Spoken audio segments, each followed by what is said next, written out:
पश्चिम बंगालमध्ये भाजप नेते शुभेंदू अधिकारी यांचे पीए चंद्रनाथ रथ यांची 2 दिवसांपूर्वी गोळ्या झाडून हत्या झाली। त्यानंतर एक वेगळीच चर्चा बंगालमधील राजकारणात सुरू झाली। गेल्या 13 वर्षातील शुभेंदू अधिकारी यांच्या सहकार्याच्या मृत्यूची ही चौथी घटना आहे। याआधी त्यांचे 2 वैयक्तिक सहाय्यक आणि एका सुरक्षा रक्षकाचा संशयास्पद मृत्यू झाला होता। आता रथ यांच्या हत्येमुळे बंगालमधील राजकीय वातावरण चांगलंच तापलंय। पहिले सहाय्यक प्रदीप झा यांचा मेदिनीपूर मध्ये संशयास्पद मृत्यू झाला होता। त्या तपास निष्फळ ठरलाय। 2018 मध्ये सुरक्षा रक्षक असलेल्या शुभब्रत चक्रवर्तींचा पोलिसांच्या बॅरॅकमध्ये मृत्यू झाला। हत्येचा संशय अजूनही कायम आहे। तर 2021 मध्ये दुसरे सहाय्यक पुलक लाहिरी यांचा मृत्यू झाला। अद्याप कुठलाही ठोस निष्कर्ष यात निघालेला नाही।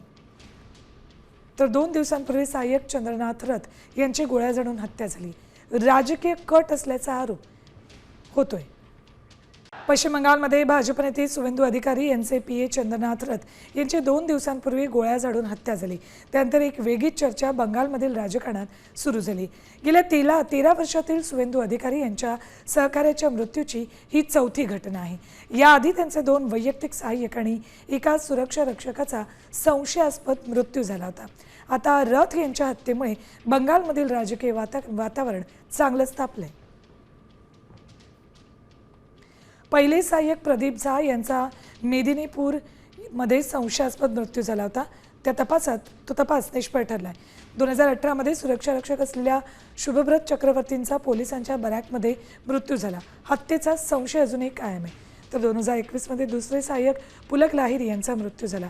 अद्याप कुठलाही ठोस निष्कर्ष यात निघालेला नाही। तर 2 दिवसांपूर्वी सहाय्यक चंद्रनाथ रथ यांची गोळ्या झाडून हत्या झाली। राजकीय कट असल्याचा आरोप होतोय।